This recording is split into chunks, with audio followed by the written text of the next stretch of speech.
안녕하세요. 저는 평범하게 살고 있는 30대 여성입니다. 기가 막히고 코가 막히는 사연을 가지게 되어 여러분께 공유하려고 지금 컴퓨터 앞에 앉았네요. 저는 이 사건으로 인해 오랫동안 고통받고 있고 그 고통으로 인해 아직도 심리치료와 정신과 약을 먹고 있습니다. 잊으려고 해도 쉽게 아픔이 지워지지 않네요. 세월이 지나면서 잊힐까 지금은 살던 곳을 떠나 지방으로 이사를 내려와 있습니다. 자연을 보고 있으면 그나마 숨을 트이는 것 같은데 가끔 그를 닮은 남자의 뒷모습을 보게 되는 날이면 숨을 쉴 수가 없을 만큼 공황 상태에 빠지곤 합니다. 저를 이렇게 만든 사람을 잊으면 좋겠지만 어쩌면 나에게는 유일한 피부치였을 사람을 잃고 가장 사랑하고 믿고 싶었던 사람에게 배신을 당하니 마음의 병이 쉽게 잊히지 않는 것 같아요. 조금은 긴 이야기가 될지 모르겠지만 제 사연을 공개하려면 저의 성장 배경을 소개해야 할 것 같아 간단하게 어릴 때부터 이야기하겠습니다. 저는 갓난아기 때 일반 가정에 입양된 입양아였습니다. 제가 8살 때까지는 키워주시는 부모님이 당연히 친부모님이신 줄 알고 컸고요. 물론 그만큼 사랑 또한 듬뿍 받으며 컸습니다. 저를 부모님은 물론 할머니 또한 정말 많이 예뻐해 주셨는데 아직도 기억나는 것은 제가 괜한 투정을 부려도 할머니는 귀엽다고 엉덩이를 토닥여 주셨기에 제가 입양하라는 생각을 못하고 컸던 것 같아요. 그런데 제가 7살 때 첫째 동생이 태어나고 저의 모든 세상이 하루아침에 바뀌었어요. 엄마가 어린 남동생을 병원에서 안고 와서 그 모습이 너무 예쁘고 귀엽던지 저는 바로 달려가서 포대기에 쌓여있는 동생의 볼을 살짝 쓰다듬었습니다. 그런데 옆에 있던 할머니가 제 손목을 휘어잡으며 떨어지라고 소리를 치시더라고요. 어린 동생은 큰 소리에 놀라서 울고 엄마 아빠는 할머니에게 애한테 왜 그러냐고 타박을 하셨죠. 저는 그때까지 아기가 너무 작고 약해서 내가 실수할까봐 그러나 보다 하고 아기 근처에 안 갔던 기억이 있어요. 동생을 안고 싶을 때마다 아빠한테 안겨 아기 만져보고 싶다고 투정을 부리면 아빠 손에 이끌려 겨우 동생의 손을 잡을 수가 있었어요. 그런데 1년 후 이번에는 엄마 아빠에게 또 딸이 생겼습니다. 연년생으로 아들과 딸이 한꺼번에 생긴 거였어요. 이제 동생이 저에게 둘이나 갑자기 생긴 상황이 놀랍기도 하고 당황스러웠죠. 또 만질 수 없는 애가 또 생겼으니까요. 엄마 아빠도 애 셋을 봐야 하니 부담스러우셨을까요? 그때까지 제 편을 들어주었던 엄마 아빠의 눈빛이 달라지셨어요. 저는 8살이었으니 당연했지만 너는 스스로 네 일을 해야지, 동생을 네가 봐야지 하는 요구가 늘어났습니다. 그래도 저는 드디어 동생들을 만질 수 있다는 생각에 더 신이 나서 알겠다고 잘 볼 수 있다 하면서 동생들과 놀아주었어요. 평생 혼자 살다가 남동생, 여동생이 생기니 너무 좋기도 했고 동생들이 너무 귀여웠거든요. 기저귀도 갈아보고 이유식도 먹여보고 같이 목욕도 하고 그때까지는 제 친동생이라서 제가 돌본다고 생각을 했습니다. 그렇게 그날도 동생들과 신이 나게 놀고 있는데 할머니가 집으로 오셨습니다. 현관문을 열고 들어오시며 저를 보면서 인상을 찌푸리시더라고요. 그리고 바로 안방으로 들어가셨습니다. 그런데 부모님과 할머니의 말이 방문 밖으로 새어나오더군요. 아니, 왜 쟤는 아직도 여기에 두는 거냐? 첫째 낳으면 바로 다시 보낸다고 하지 않았어? 이제 둘째까지 있는데 언제까지 거두고 살 거야? 당장 내보내. 애 셋을 어떻게 보려고 하냐? 너희 형편에 애 셋을 어떻게 키워? 어머니, 그래도 이제껏 친자식처럼 키웠는데 어떻게 친자식 생겼다고 바로 파양을 합니까? 그래도 애들 잘 돌보고 말도 잘 들어요, 이제. 그 말은 그만하세요. 아니, 너는 그렇게 물로 터져서 안 된다는 거야, 응? 처음부터 내가 쟤의 입양을 허락한 건 남의 자식 키우면 하늘이 감복해서 부부에게 애를 준다는 그거 하나 때문에 허락한 거다. 그런데 이제 친자식 둘이나 생겼는데 언제까지 저 애를 돌볼 거야? 제 역할이 끝났으면 다시 제자리로 돌아가는 게 당연하지.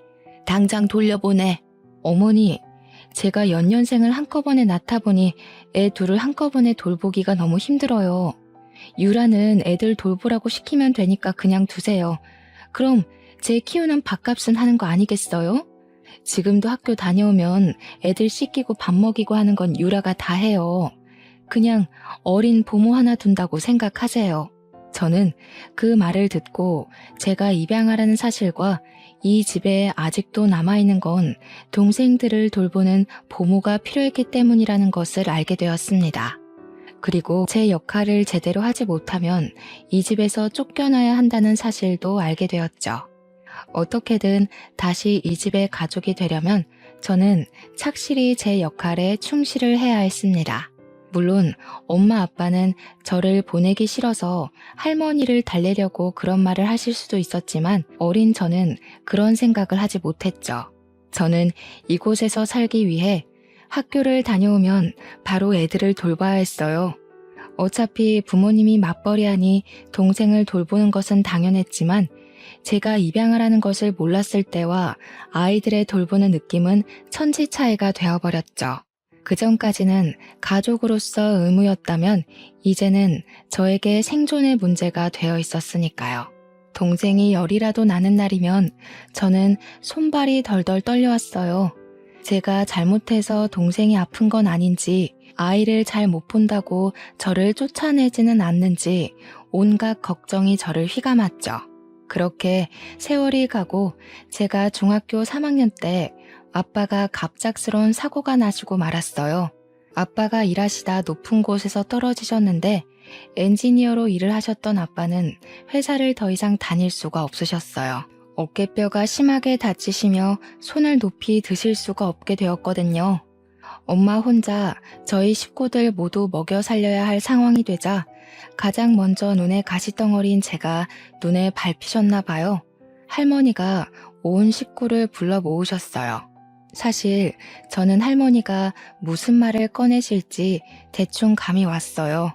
저를 보실 때마다 언제부터인지 할머니는 저를 감정 쓰레기통으로 사용하고 계셨거든요. 너희 이제 어떻게 할 거니? 이제 아범 너는 직장도 그만두었는데 어멈 너 혼자 벌어서 애들 먹여 키우고 또 병원비에 학원비에 다 어떻게 감당할래? 군입 하나라도 줄여야겠지 않니? 쟤 그만 보내라. 저만큼 키웠으면 하늘도 감복해서 놀랐겠다. 이제 보내도 원망 하나 하지 않을 거야. 할머니 말에 엄마 아빠는 아무 말이 없으셨어요. 이미 그 순간 저의 운명은 결정되어 있었던 거죠. 순순히 모든 것을 받아들여야 했습니다. 이제껏 이곳에 있었던 것도 다행이라 생각해야 했죠. 그렇게 아무 말도 안 하고 제 짐을 챙겨 들었습니다. 짐이라고 해봤자 책가방, 자잘한 학용품, 옷 몇 가지와 교복뿐이었습니다. 그 모습을 본 동생들은 두 눈이 휘둥그레지더라고요. 이제껏 친누나 친언니인 줄 알았던 제가 피를 나눈 사이가 아닌 사이라는 것을 알았으니까요. 집을 나가려는데 양쪽에 한 놈씩 붙어서 저를 붙들었습니다. 안 돼 누나, 가지 마. 누나, 나 두고 가지 마. 누나 없으면 밥은 누가 줘? 응? 이제 누가 공부 알려줘. 나도 데려가. 같이 갈래. 언니, 가지 마. 할머니 미워. 왜 언니 쫓아내는 거야? 할머니가 나가. 언니 말고 할머니가 우리 집에서 나가. 언니랑 있을 거야. 언제나 집에서 동생들을 챙기는 것은 온전히 저의 몫이었기에 어쩌면 동생들에게는 저는 엄마 같은 존재였을지도 모른다고 생각이 들더군요. 꼭 물가에 내놓은 아이들을 보는 것 같았어요. 그래도 어쩌겠어요. 저는 선택권이 없는데 동생들이 붙잡아도 남아있을 수 있는 권한이 없었습니다. 엄마 아빠가 동생들 하나씩 붙잡아 떼어놓아도 동생들은 꽉 붙어 제 다리에서 안 떨어졌습니다. 저는 꾹꾹 참았던 눈물을 흘리고 말았어요. 그래도 저를 가족으로 받아주는 건 동생들 뿐이었으니까요. 그리고 이곳에 남아있고 싶었습니다. 저는 할머니 앞으로 가 무릎을 꿇었어요. 제발 3년만 이곳에 있게 해주시면 안 될까요? 그냥 잠만 재워주세요. 다른 거 안 바랄게요. 학비 안 주셔도 돼요. 제가 알아서 할게요. 그러니까 그냥 잠만 재워주세요. 동생들은 이제 할머니한테 붙어서 언니 누나 쫓아내지 말라고 울고불고 떼를 썼습니다. 할머니는 한참을 울어대는 동생들을 보며 알겠다 하며 손을 내저으시더라고요.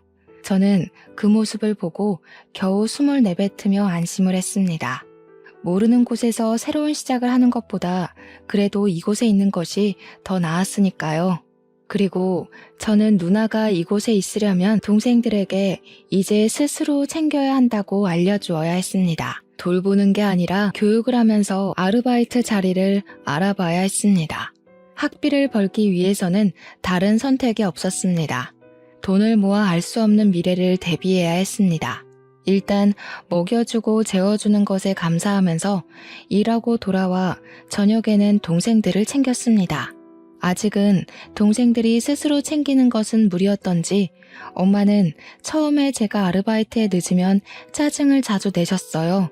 그래도 늦게라도 동생들 숙제와 공부를 꼼꼼히 봐주시니 학원비 굳었다고 좋아 보이긴 하시더군요.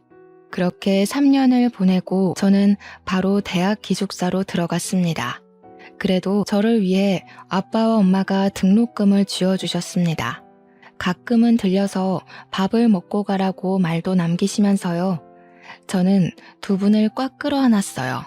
그래도 전 아직 그분의 딸이었던 겁니다. 그동안 버림받은 것 같아 서러웠던 마음이 눈 녹듯이 녹아내렸어요. 나중에 더 삶을 살아보고 알 수 있었지만 부모님도 저를 지키기 위해 많은 노력을 하셨습니다. 남의 자식을 데려와 친자식처럼 키우는 게 쉽지 않잖아요. 그렇게 집을 떠나고도 저는 열심히 살아야 했어요. 사회에 나오니 진짜 제가 혼자라는 것을 알게 되었습니다. 꼭 제가 초저녁에 혼자 떠있는 샛별 같았어요. 허허벌판에 외롭게 서 있는 기분 같았습니다. 이를 꽉 물고 버티고 또 버티며 대학을 졸업하고 회사를 들어갔습니다. 패션 회사에 다니면서 돈을 버니 그나마 생활이 안정되고 이제 저도 행복이 찾아올 것 같았죠. 뛰어난 실력은 아니었지만 그래도 작은 성과를 내며 꽤 인정을 받았습니다. 그렇게 그런저런 생활을 하던 중 그 일을 맞이했습니다. 하루는 회사에서 급하게 저보고 출장을 다녀오라는 겁니다. 뉴욕으로 말입니다. 원래 제가 가야 할 출장이 아니었지만 담당자가 급성 장염이 걸리며 병원에 있다고 말했죠. 저는 급하게 제 짐도 못 챙기고 회사의 옷이 담긴 캐리어를 끌고 출장을 다녀와야 했어요. 너무 급하게 챙겨서 캐리어의 상태를 살필 겨를 없어서였을까요? 겨우 낑낑거리며 캐리어를 밀고 가는데 어떤 신사분이 다가와 도와줄까요? 하고 물어보는 겁니다. 어이구, 바퀴가 고장나신 것 같은데 제가 도와드릴까요? 어디까지 가시나요? 제가 들어드리겠습니다. 택시 승강장으로 가시면 되나요? 어휴, 뭐가 들어있길래 이렇게 무겁죠? 여성분이 혼자 들기 힘들겠어요. 남자분은 훤칠한 키에 다닐 헤니를 뺨치게 이국적으로 생긴 젠틀맨이었어요. 외모도 호감이 갔지만 친절하기까지 해 호감이 안 갈 수가 있나요? 아, 감사합니다. 정말 난감했거든요. 네, 택시 승강장까지만 도와주시면 될 것 같아요. 회사 물건이 들어있어요. 캐리어도 회사 비품이다 보니까 관리가 안 되어서 고장이 난 줄 몰랐네요. 감사해서 어떻게 하죠? 남자는 저를 향해 싱긋 웃어 보였습니다. 그 미소가 얼마나 매력적이던지 순간 심장이 콩닥였죠.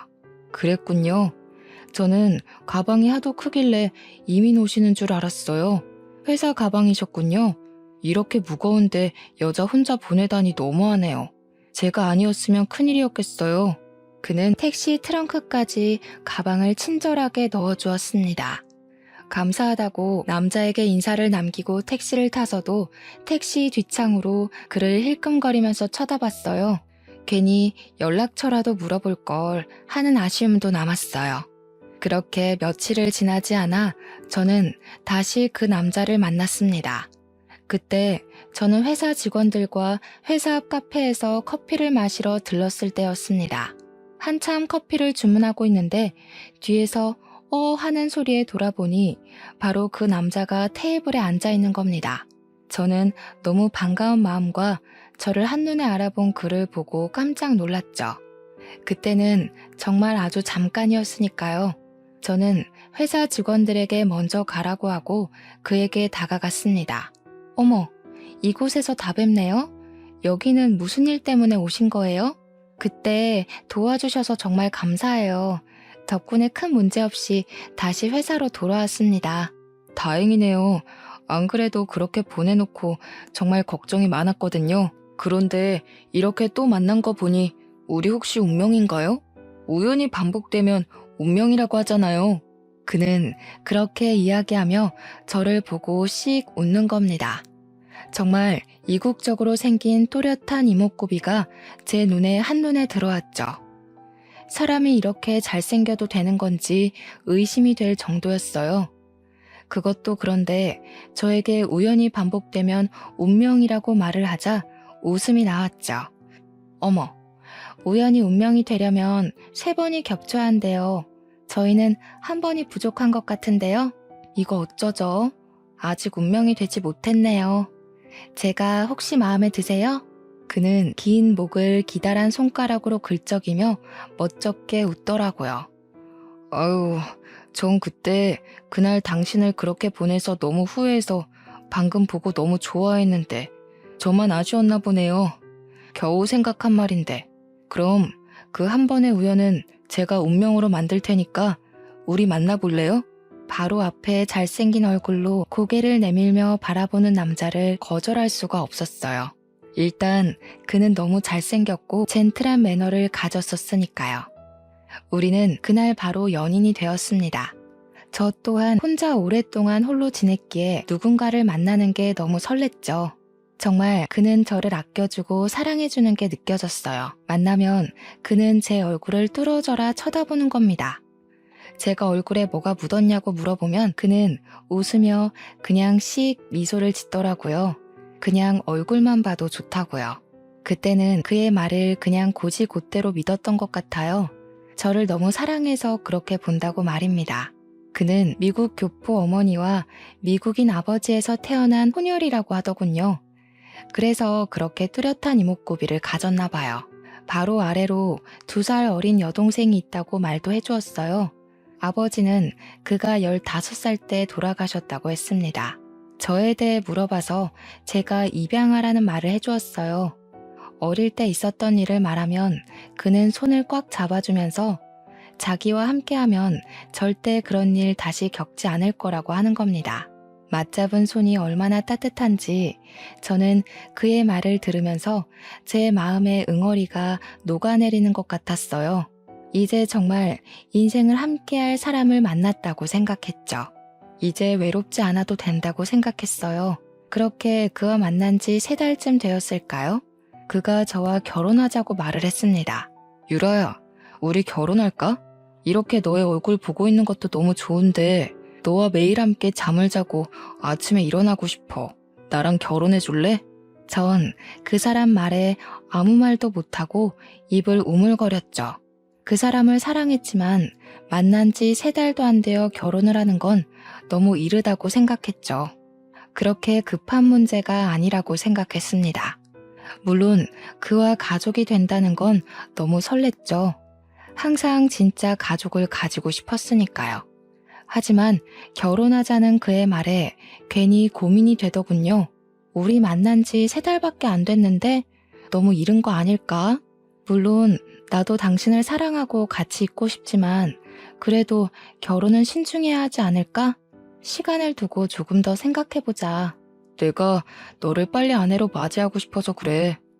자주 만나서 이렇게 얼굴 보는 건 좋은데 매일 만나는 것도 아니고 나는 매일 너랑 얼굴 마주하고 싶은데 우리 결혼하자. 응? 내가 잘해줄게. 지금보다 더 많이 사랑해줄게. 가족을 갖는 것에 확신이 서지 않아서였을까요? 저는 결국 그때는 그에게 결혼하겠다고 확답을 하지 못했습니다. 아무리 생각해도 만난 지 3달 만에 결혼하는 것은 이른 것 같았어요. 주위의 동료에게 물어보니 결혼정보 회사를 통해 만나 결혼하는 경우에는 딱 3번 보고 결혼하는 경우도 있다고 하더군요. 아는 사람은 1달 만에 결혼해서 10년 넘게 잘 살고 있다. 사람마다 케바케다. 이렇게 말을 하는 겁니다. 그때 당시 정말 고민을 많이 했습니다. 그에게 바로 결혼하겠다고 못하는 게 너무 오랫동안 혼자 지내서 그런 것은 아닌지, 그를 믿어야 하지만 사람을 믿는 믿음이 부족해서 그런 것은 아닌지 걱정이 되었죠. 하지만 저를 간절히 바라는 그를 배신하고 싶지 않았어요. 그 또한 쉽게 꺼낸 말이 아닐 테니까요. 저는 그와 만나서 결혼하자 하고 말했습니다. 그는 활짝 웃으며 저를 꽉 끌어안았습니다. 정말? 우리 진짜 결혼하는 거지? 사랑해 유라야, 내가 정말 잘할게. 진짜 좋은 남편이 될 수 있어. 나 정말 노력할 거야. 우리 그럼 결혼식은 언제 올릴까? 아니다. 결혼식이야 언제든 할 수 있으니 혼인신고부터 할까? 그는 그렇게도 저와 결혼하는 게 좋았던 걸까요? 저는 너무 앞서가는 그의 손을 꽉 잡았습니다. 진정 좀 해. 일단 부모님들께 결혼 허락을 맡아야지. 아무리 둘이 하는 결혼이라도 부모님께 알리고 서로 인사하고 그래야 하잖아. 결혼식은 그 다음에 하는 거야. 이렇게 번갯불에 콩 구워 먹듯이 후딱 치르는 결혼은 못하겠어. 그의 얼굴이 순식간에 뒤틀렸습니다. 그렇게도 저와 결혼을 하고 싶었던 건지 그는 고개를 숙이고 한참을 고민했습니다. 그러다가 나직이 긴 숨을 내뱉었습니다. 알겠어, 그럼. 부모님 만나면 정말 바로 결혼하는 거야? 다른 말하기 없어. 그때 결혼을 미룬다고 하면 안 돼? 약속해. 저는 고개를 끄덕였습니다. 그는 제 손을 꽉 잡더라고요. 알겠다고 미국에서 가족을 한국으로 부르겠다고요. 그렇게 저는 그 사람의 가족을 만나게 되었습니다. 그의 가족들이 온다고 해서 그와 함께 공항까지 마중을 나가게 되었죠. 공항에서 그의 어머니와 여동생을 보고 저는 깍듯이 인사를 했습니다. 그런데 그의 가족들이 저의 얼굴을 보고는 표정이 굳더라고요. 정말 못 볼 것을 본 것처럼요. 심지어 어머니는 길게 한숨을 내쉬었어요. 저는 그 순간은 그냥 웃고 넘겼습니다. 정말 제가 마음에 안 드시나 보다 했죠. 그의 차로 호텔로 가는 내내 둘의 표정은 굳어 있으면서 말이 없었습니다. 한참을 아무 말 없는 정적이 넘쳐 흘렀습니다. 어머니가 먼저 말을 거시더군요. 혹시 집은 어디 있나요? 부모님은 계시나요? 형제는 있어요? 그동안 어떻게 지냈어요? 태어난 연도하고 생일은 어떻게 되나요? 아이고, 참 물어볼 질문이 많네. 저는 그래도 어색한 분위기 속에서 어머님이 어렵게 물어보는 것 같아서 성실히 답을 해드렸습니다. 집은 지방이고요. 부모님은 2분 다 계세요. 형제는 제 밑으로 남동생, 여동생 이렇게 둘이 있고 또 그때 그가 어머니께 화를 내며 제 말을 끊었습니다. 어머니, 왜 그런 질문을 하세요? 제가 다 전화로 알려드렸잖아요. 이제 그런 거 그만 물어보세요. 이 사람 불편하게 왜 그런 질문을 하는 거예요? 유라야, 내가 다 말씀드렸어. 이제 그만 말해도 돼. 다시 차 안에 어색한 침묵이 흘렀습니다. 저는 당시에 가족 사이가 나쁜가 보다 하고 넘겼습니다. 그리고 그가 정말 제가 불편할까봐 그런 거라고 생각을 했죠. 호텔로 내려다주고 돌아가는 길에도 그는 제 손을 꽉 잡고서 기분 나쁘진 않았는지 또 물어보더라고요. 이렇게 저를 챙겨주는 게 고맙기만 했죠. 그렇게 가족이 모인 상견례가 시작되었습니다. 저는 엄마 아빠를 몇 년 만에 뵙는 거였어요. 그동안 삶이 바쁘기도 했고 왠지 가족에서 떨어져 나간 것 같았거든요. 그런데 2분은 흔쾌히 저의 상견례에 와주시고 사위가 잘생겼다 하고 잘 살라고 축복을 내려주셨습니다. 남편이 정말 훤칠하게 잘생겼더라. 이놈 아빠 보고 자라서 얼굴만 보고 남편감 고른 거 아니지? 잘 살아. 그리고 불러줘서 고맙다. 저는 아빠를 꽉 껴안아드렸어요. 와주셔서 너무 감사해요. 자주 못 가서 너무 죄송해요. 정말 잘 살 거예요. 걱정하지 않으셔도 돼요. 그동안 키워주셔서 정말 감사해요. 엄마 아빠는 제 손을 꽉 잡아주시며 토닥이셨습니다. 미안하다 유라야. 그때는 정말 우리가 사는 게 팍팍해서 너의 마음까지 챙길 여유가 없었어. 너에게 그렇게 대하면 안 된다는 걸 알면서도 먹고 사는 게 급급했다. 서운한 거 다 털어버려라. 저는 네라고 대답하고 고개를 끄덕였습니다. 이렇게 가족들과 상견례를 치르니 정말 이제 저도 그의 가족이 된 것 같았어요. 그렇게 저희는 이제 본격적인 결혼 준비를 하게 되었습니다. 그런데 이번에 그는 혼인신고를 하자고 하는 겁니다. 유라야, 우리 어차피 결혼할 거 일찍 혼인신고를 하면 어떨까? 조금 일찍 해도 좋을 것 같은데. 우리 혼인신고하고 당당하게 법적 부부가 되자. 물론 결혼 후 혼인신고를 하게 되겠지만 결혼식장도 잡지도 않았는데 너무 이른 선택 같았어요. 그래도 그건 너무 성급하게 하는 거 아닐까? 결혼식 후에 해도 늦지 않잖아. 천천히 하자. 일단 결혼식 준비하는 거에 집중했으면 하는데 결혼하기 전에 신경 쓸 게 너무 많잖아. 네가 나를 버리고 달아나 버릴까 봐 그래. 혼인신고 먼저 하자. 요즘 보면 혼인신고하고 먼저 살다가 나중에 결혼식 올리는 사람도 많던데 우리도 그런 거로 생각하고 몇 달 후면 결혼식도 올리고 먼저 혼인신고해도 상관없잖아. 그의 말이 다 틀린 말은 아니었습니다. 그런 부부가 심심치 않게 있으니까요. 하지만 그때 당시 저는 왠지 또 거부감이 들더라고요. 이렇게 성급하게 결혼하는 것도 고민을 많이 했는데 혼인신고까지 그렇게 성급하다니요. 제가 한참 고민을 하니 그는 정말 안달복달을 하는 겁니다. 혼인신고를 먼저 하는 게 뭐가 문제냐는 거죠. 우리가 사랑해서 법적으로 부부가 먼저 되는 거라고요. 저는 그의 성화에 못 이겨 알겠다고 했습니다. 그래도 그 사실을 부모님과 그의 가족에게는 알려야 할 것 같아 전화로 연락을 드렸습니다. 그런데 예비 신우가 질겁을 하는 겁니다. 그러지 말라고요. 저는 너무 당황스러웠지만 왜 그러냐고 말을 못하겠더라고요. 상견례 전에도 저를 별로 달가워하지 않았으니 혼인신고도 환영하지 않는 거라고 생각을 못했습니다. 회사에서 퇴근하려고 준비를 하는데 예비 신우에게 전화가 왔습니다. 회사 앞 카페에 있으니 나오라고 하더라고요. 그래서 저는 카페로 갔습니다. 굳은 표정의 신우가 카페에 앉아 있었고요. 제가 앉자마자 예비 신우는 당장 이 미친 결혼을 그만두라고 하는 겁니다. 언니, 당장 이 미친 결혼 그만두세요. 그러다가 언니 정말 후회해요. 오빠가 왜 이 결혼을 하는 거라고 생각하는 거예요? 언니를 사랑해서 하는 것 같아요? 설마 그렇게 생각하는 건 아니죠? 저는 당황해서 말을 못하고 입을 뻥끗거리고 있었어요. 아무리 마음에 안 든다고 저렇게 말할 것까진 없잖아요. 그때 그가 어떻게 알았는지 저희에게 다가와 저의 손을 와락 잡아서 자리에서 일으켜 세웠어요. 너 무슨 말이 그래? 유라에게 왜 결혼을 그만두라고 하는 거야? 내가 유라를 사랑하지 그럼 안 그렇다는 말이야? 이런 말 할 거면 너 당장 미국으로 돌아가. 그의 여동생은 그를 날카롭게 쏘아보더라고요. 내가 왜 오빠가 이 언니 만나는지 모를 것 같아? 오빠 아직도 그러는 거지? 아직도 안 고쳐진 거야? 그렇지. 오빠가 이 언니랑 결혼하는 거 제니퍼 때문이잖아.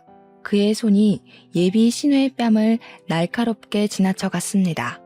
너무 놀라 손으로 입을 막고 두 눈을 동그랗게 뜨는 사이에 저는 그의 손에 이끌려 카페를 나서고 있었습니다.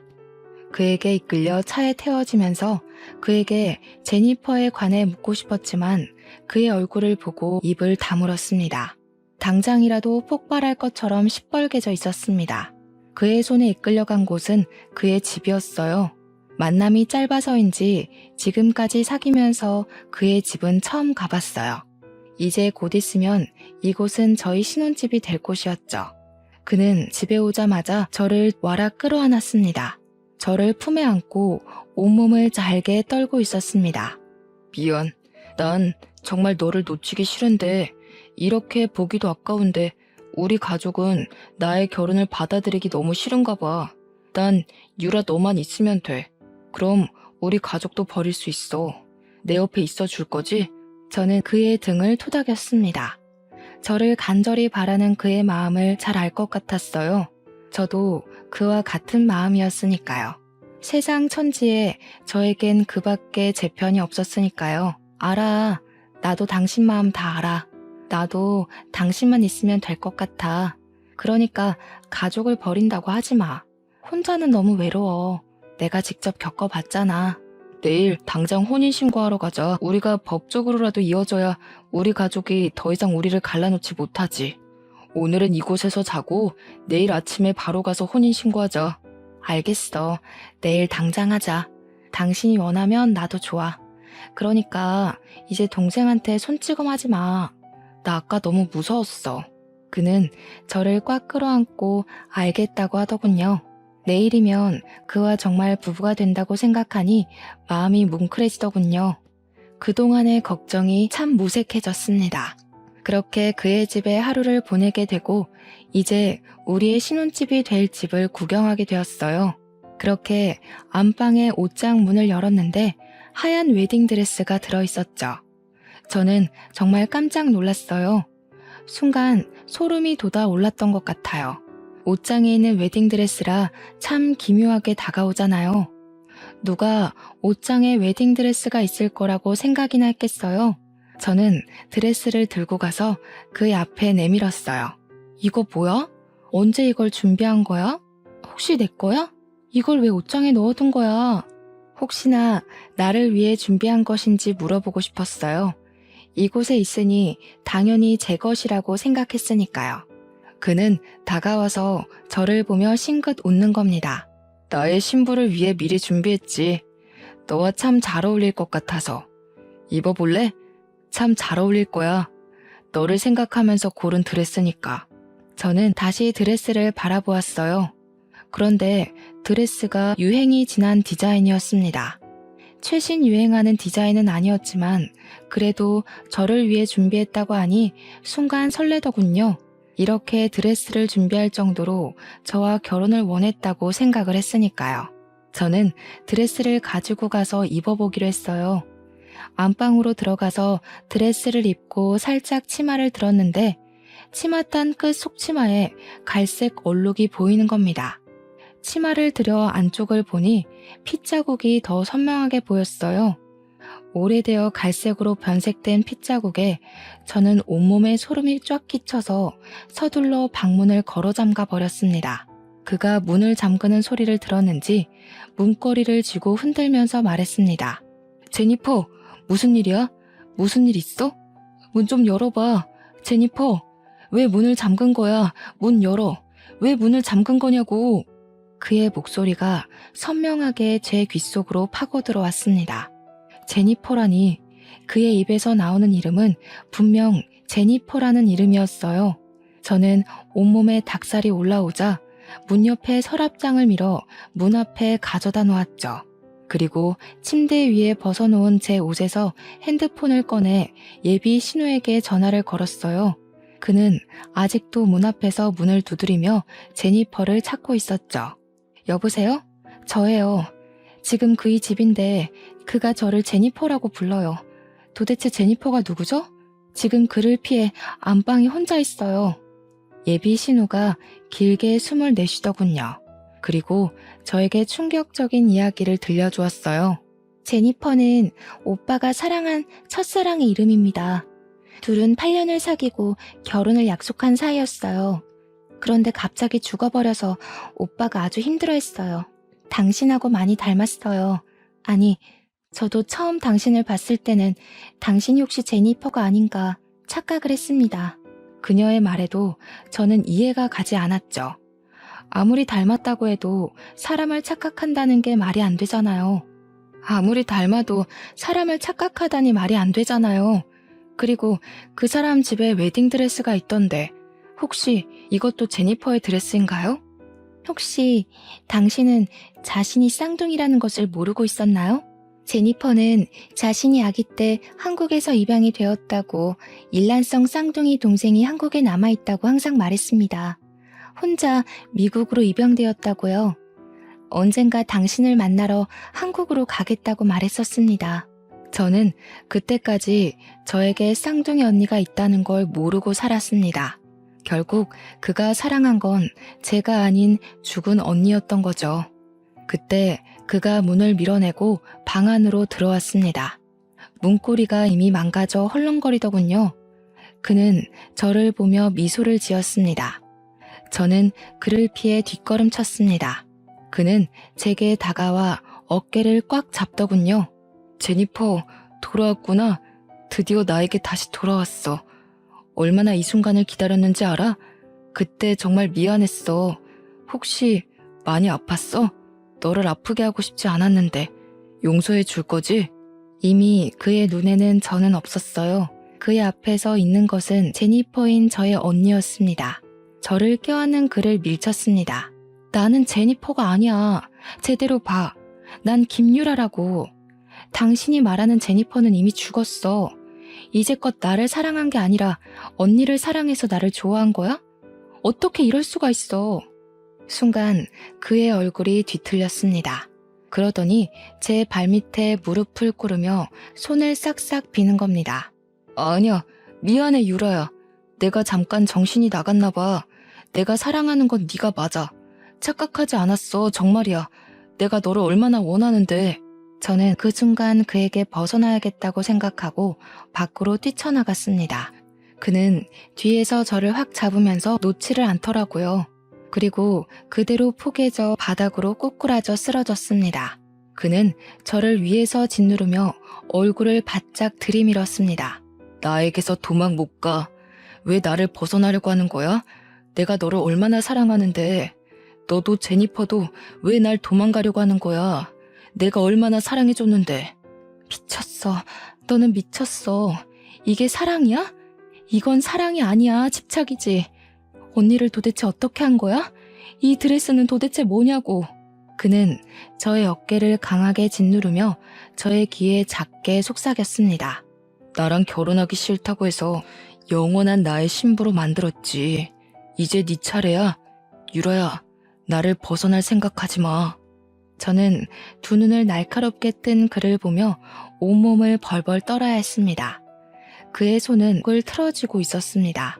이제 나는 죽겠구나 하고 마지막 숨이 목구멍까지 차오를 때 현관문이 열리며 그의 어머니와 여동생이 경찰들과 들이닥쳤습니다.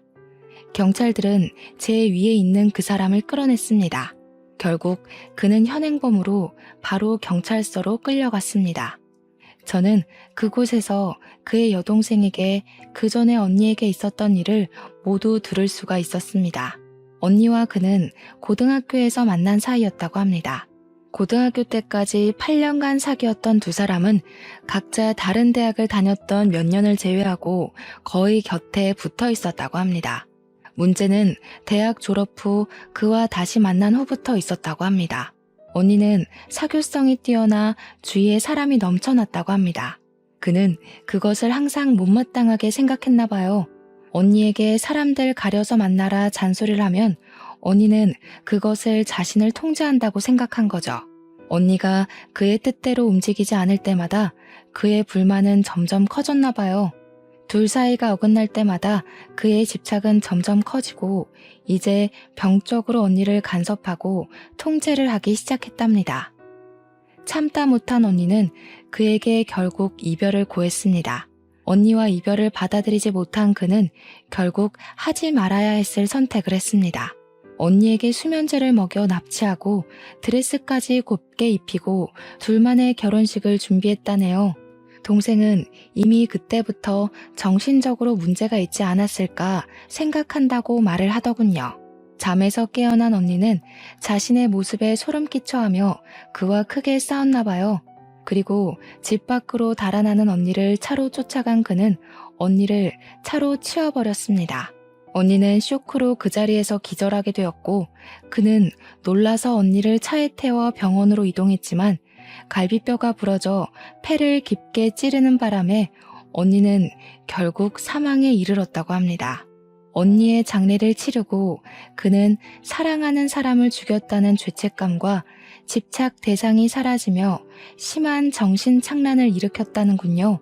언니를 차로 치었지만 사고 후 살리려고 병원까지 이송까지 한 점을 생각해서 교도소가 아닌 정신병동에서 5년을 살고 출소를 했다고 하네요.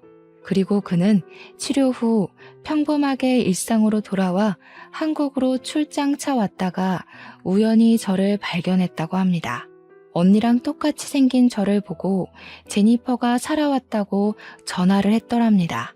가족들은 아니라고, 그 사람은 제니퍼의 쌍둥이 동생이 아니냐 하고 걱정을 했는데 다행히 그때 그는 정신줄을 꽉 붙들었나 봐요. 그래서 걱정을 한시름 덜고 있었다고 합니다. 정신적인 문제가 치료가 다 되었다고 생각을 한 거죠. 나중에 경찰 조사에서 그는 처음부터 캐리어를 이용해 저에게 접근했다고 했답니다. 한 달 정도 먼저 저를 지켜보면서 접근할 기회를 엿봤다고 했다더군요. 그 후에도 그는 저를 감시하고 통제 안에 넣으려고 했다고 합니다. 언니에게 보인 집착을 저에게도 보인 거죠. 결국 그가 처음부터 사랑한 건 제가 아닌 죽은 언니였던 겁니다. 저의 모습에서 언니를 보고 좋아하고 사랑했던 거겠죠. 저는 다시 그를 찾아가서 말을 해봐야 하는 건지 고민을 했습니다. 가서 말을 한다고 무슨 의미가 있는지 고민을 했지만 완벽한 이별을 고하기 위해 저는 그가 있는 구치소를 찾았습니다. 그는 구치소의 교도소복을 입고 제 앞에 앉았습니다. 보기 좋네. 구치소 밥이 잘 나오나 봐. 사실 찾아올까 오지 말까 고민을 참 많이 했어. 우리가 더 이상 할 말이 남아있을까 하고 말이야. 하지만 묻고 싶더라고. 정말 나를 사랑하지 않았어? 한 번도 나를 사랑한 적 없어? 나한테서 언니를 보고 그동안 좋아한 거야? 처음에는 그랬던 것도 같아. 너를 처음 보는데 제니퍼가 살아 돌아온 것 같았으니까.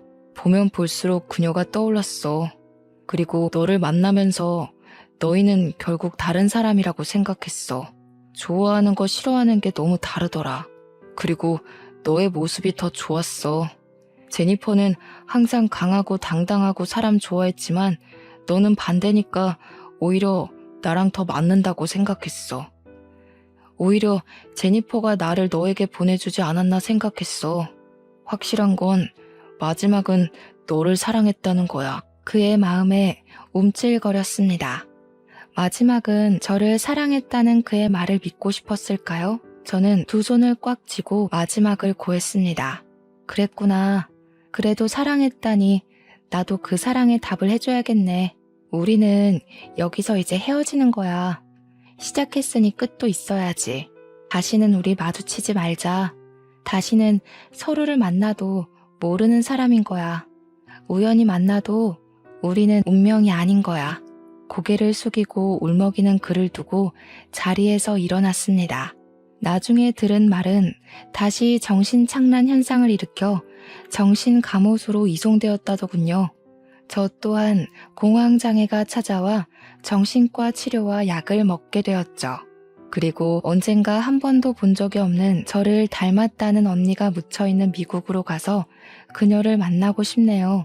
어쩌면 언니가 저를 그에게서 구해주려고 그 웨딩드레스에 핏자국을 남겼나 싶기도 해요. 세상에는 기가 막히는 우연이 많다지만 어쩌면 사람에 의해 만들어지는 운명도 있나 봐요. 그것이 가져올 운명이 좋은 것인지 나쁜 것인지 결국은 끝까지 가봐야 알겠지만요. 간절함이 집착에 가까워져 올 때는 항상 주의를 기울여야 할 것 같아요. 과한 건 모자란 것만 못하다고 하잖아요.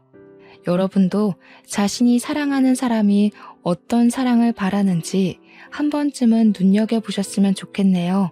긴 사연 읽어주셔서 감사합니다.